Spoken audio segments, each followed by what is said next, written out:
तो हेलो बच्चों, कैसे हैं आप लोग। उम्मीद है कि आप लोग बहुत अच्छे होंगे।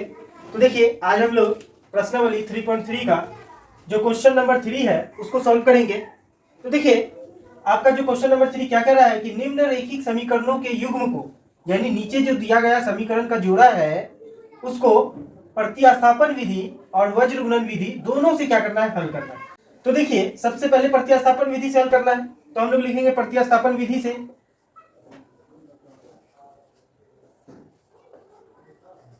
प्रतिस्थापन विधि से तो देखिए क्या दिया गया आपको। पहला समीकरण 8x + 5y = 9 दिया गया। दूसरा समीकरण 3x + 2y = 4 दिया हुआ। ये समीकरण 1 और ये समीकरण आपका 2 हो गया। अब देखिए, हम लोग को क्या करना है, किसी एक समीकरण से समीकरण 3 निकालना है। तो समीकरण 2 से हम लोग समीकरण 3 निकालते हैं। लिखेंगे समीकरण 2 से। तो देखिए, समीकरण 2 क्या है, 3x + 2y और बराबर आपका कितना दिया हुआ है, 4। तो इसको और क्या लिख सकते हैं आप, 3x, ये देखिए +2y उधर जाएगा तो क्या हो जाएगा, -2y। पहले से 4 है और माइनस क्या हो गया, 2y। अब देखिए, इसको सॉल्व और एक स्टेप सॉल्व कर सकते हैं। x बराबर क्या हो जाएगा, 4 - 2y, और ये 3 इधर गुना में था तो इधर क्या हो जाएगा, बट्टे में कितना हो जाएगा, 3। ये आपका हो गया कितना, समीकरण 3 हो गया। ठीक है, अब हम लोग क्या करेंगे, इस समीकरण 3 का मान जो है समीकरण 1 में रखेंगे। तो अब हम लोग लिखेंगे यहाँ पे समीकरण 3 का मान समीकरण 1 में रखने पर, तो देखिए समीकरण 1 है क्या, समीकरण 1 है 8x + 5y = 9। तो अब देखिए इसमें क्या करना है, x का मान कितना रखना है, 4 - 2y/3। तो 8 और यहाँ क्या हो जाएगा आपका 4 - 2y और बट्टे में कितना हो जाएगा, 3। ठीक है, प्लस है तो प्लस, देखिए 5y है तो 5y = 9। अब जो है इसको सॉल्व करते हैं। ये गुना हो जाएगा, 8 को 4 से गुना कीजिए, 8 चौके 32। देखिए माइनस है तो माइनस, 8 को 2 से गुना कीजिए 16, y है तो y, बट्टे है तो बट्टे, 3 है तो 3, प्लस आपका इधर कितना हो जाएगा, 5y = 9। अब देखिए हम लोग इसको सॉल्व करते हैं। तो देखिए 3 और यहाँ कुछ नहीं है तो कितना है, 1 है। 3 और 1 का एलसीएम कितना आ जाएगा आपका, 3 आ जाएगा। और ऊपर जैसे है वैसे, क्योंकि 3 3 कट गया तो ऊपर जो है सेम लिखा जाएगा। तो 32 - 16y, उसके बाद आपका प्लस है तो प्लस हो जाएगा। देखिए यहाँ पे ध्यान से, 3 से 1 में भाग दीजिएगा या 1 से 3 में भाग दीजिएगा तो 3 आएगा। 3 को 5 से गुणा कीजिएगा तो 15, y है तो y बराबर इधर आपका कितना बचा, 9। अब क्या करते हैं हम लोग, क्रॉस मल्टीप्लीकेशन, यानी कोना कोनी गुना, इसके लिए 1 होगा। अब देखिए, अब इस सबको गुना कीजिए तो देखिए 32 को 1 से गुना कीजिएगा तो 32 ही होगा। देखिए यहाँ -16y, यहाँ +15y है तो घट जाएगा तो कितना आ जाएगा, देखिए 16 में से 15 गया तो 1 को लिखते ना, y है तो बड़ा वाला माइनस में, तो -y हो जाएगा। अब कितना बचा बराबर, ये देखिए 3 को 9 से गुना कर दीजिए, 9 × 27। अब देखिए -y बराबर क्या हो जाएगा, यहाँ पे 27 है और ये 32 इधर प्लस में, इधर आया तो -32 हो जाएगा। तो -y बराबर क्या हो जाएगा, देखिए 32 में से 27 घट गया तो कितना बचा, 5 बच गया। अब देखिए बड़ा वाला माइनस में, तो माइनस से माइनस खत्म हो गया, यानी y का मान कितना आ गया, 5। तो देखिए हम लोग y का मान यहाँ पे निकाल लिए, कितना निकाले, 5। अब y का मान क्या करेंगे, समीकरण 3 में रखेंगे। तो देखिए हम लोग y का मान कितना, 5 निकाल लिए हैं। अब देखिए y का मान क्या करेंगे, समीकरण 3 में रखेंगे तो क्या x का मान निकल जाएगा, क्योंकि समीकरण 3 क्या था हम लोग का, x = 4 - 2y/3। तो चलिए मान रखते हैं, x है तो x बराबर, अब देखिए 4 है तो 4, -2 है तो 2 गुना, y का मान कितना निकाले, 5/3 है तो 3। तो x बराबर क्या हो जाएगा, देखिए पहले गुना का काम, तो 4 - 5 दूनी कितना हो जाएगा, 10/3। सॉल्व कीजिए तो देखिए 10 में से 6 4 गया तो कितना बचा, 6। बड़ा वाला माइनस में तो -6 बट्टे कितना हो जाएगा, 3। देखिए कटेगा, 3 एकम 3, 3 दूना 6, यानी तो x का मान आपका कितना आ गया, x का मान आ गया आपका -2। देखिए हम लोग x का मान -2 निकाल लिए और y का मान कितना निकाले थे, 5 निकाले थे।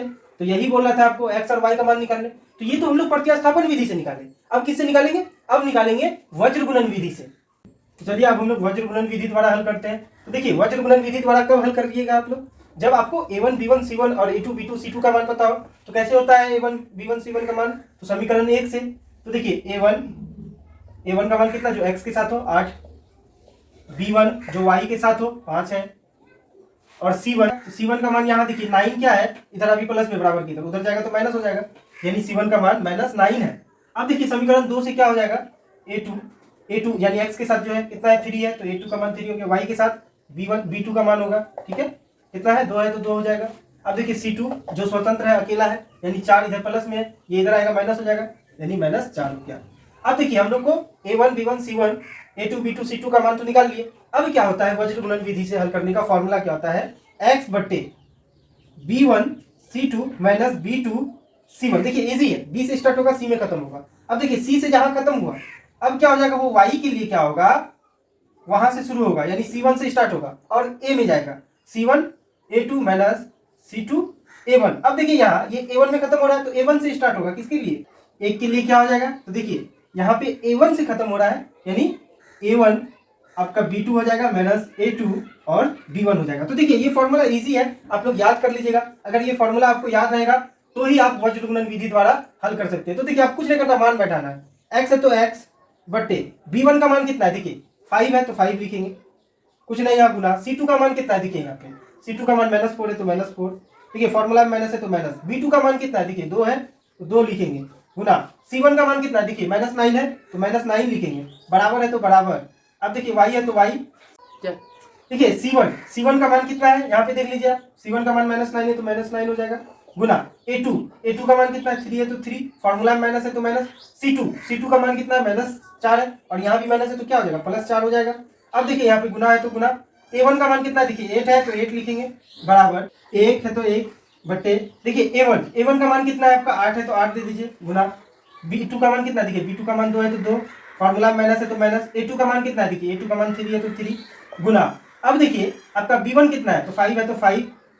अब हम लोग क्या करेंगे, इसको सॉल्व करेंगे, तो x है तो x बट्टे, देखिए 5 चौके कितना हो गया 20, माइनस है तो माइनस, देखिए माइनस और माइनस को गुना कीजिएगा तो प्लस, 9 दूनी कितना हो जाएगा 18, बराबर आपका यहाँ पर क्या y बट्टे 9 कितना हो गया 27, माइनस है तो माइनस, देखिए प्लस है तो प्लस, 8 चौके कितना हो गया 32, बराबर यहाँ देखिए 1 बट्टे कितना हो जाएगा 8 दूनी 16 और यहाँ माइनस है माइनस, 5 दिया कितना हो जाएगा 15।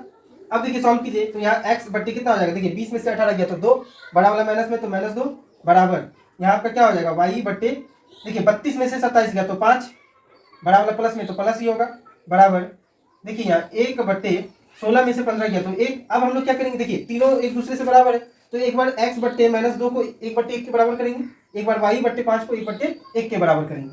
तो देखिए ये x बट्टे -2 को क्या करेंगे, 1 बट्टे 1 के बराबर लिखेंगे क्योंकि बराबर है वो, देखिए सभी एक दूसरे से बराबर है।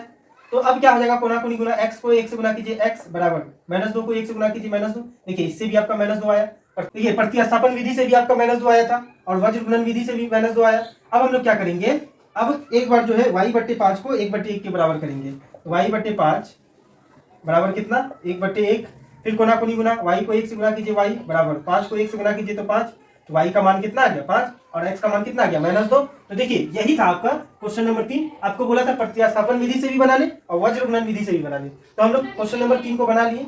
तो देखिए अब हम लोग क्वेश्चन नंबर 3 को भी सॉल्व कर लिए हैं। अब नेक्स्ट वीडियो में हम लोग क्या करेंगे, क्वेश्चन नंबर 4 को जो है सॉल्व करेंगे। और हाँ, अगर वीडियो आपको अच्छा लगे तो ज़्यादा से ज़्यादा लाइक कीजिए, शेयर कीजिए, सब्सक्राइब कर दीजिए ताकि हमारा मनोबल बना रहे।